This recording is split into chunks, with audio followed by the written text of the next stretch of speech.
In 2024, President Joe Biden did something no U.S. president had done before he issued a formal apology for one of the darkest policies in American history: the forced removal of Native American children into boarding schools. For over 150 years, children were taken from their families, stripped of their culture, and placed into institutions meant to erase their identity. While Biden's apology was historic, the reaction was mixed. Some Native people welcomed the acknowledgement, while others, like Rosalie Whirlwind, soldier of the Rosebud Sioux tribe, reminded the country that saying sorry cannot undo generations of trauma and destruction. To understand why this apology mattered, we have to go back to the late 19th century. At that time, Native nations had already endured broken treaties, violent wars, and forced removals onto reservations. Many white reformers, calling themselves Friends of the Indian, believed they could help Native people. First, they discussed honoring treaties and restoring stolen land. But soon, their vision shifted to something more insidious: assimilation. If Native people could be reshaped to live, dress, think, and worship like white settlers, then the so-called Indian problem would disappear. It wasn't about justice, it was about convenience for the government and control over Native land. One of the most influential voices in this movement was Richard Henry Pratt, a U.S. Army officer who believed in kill the Indian, save the man.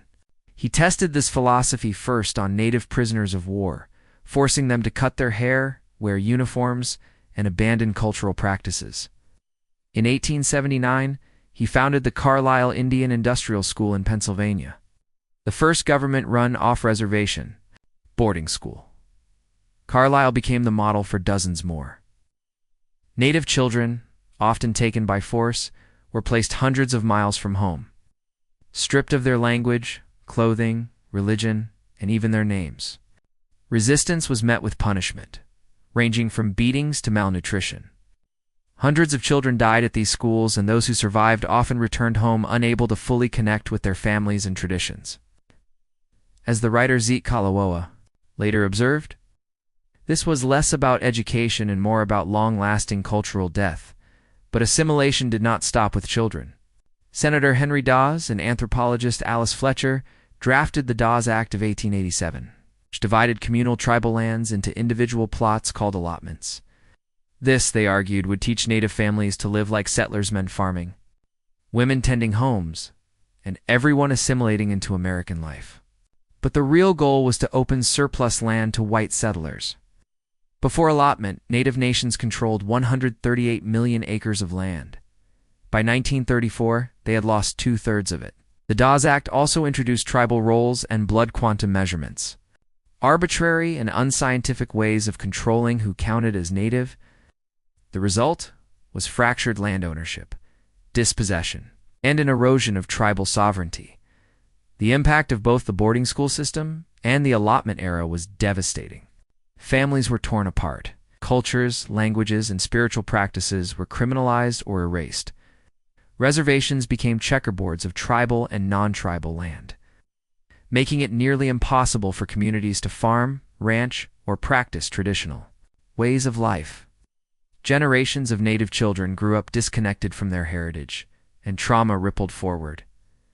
Dr. Denise Lejeune-Madier, a Turtle Mountain Chippewa scholar, calls this history cultural genocide. She has written about how her own relatives suffered in boarding schools, punished for speaking their languages, tortured with lye soap in their mouths, even having pins stuck through their tongues. And yet, despite the destruction, Native nations resisted and continue to resist. Parents who refused to send their children to boarding schools were sometimes jailed, like the 19 Hopi men imprisoned at Alcatraz in 1894. Writers and activists like Zeke Kalawoa spoke out at great personal cost.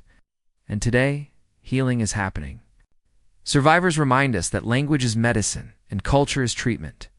Across Native communities, traditional languages are being taught again in tribal schools.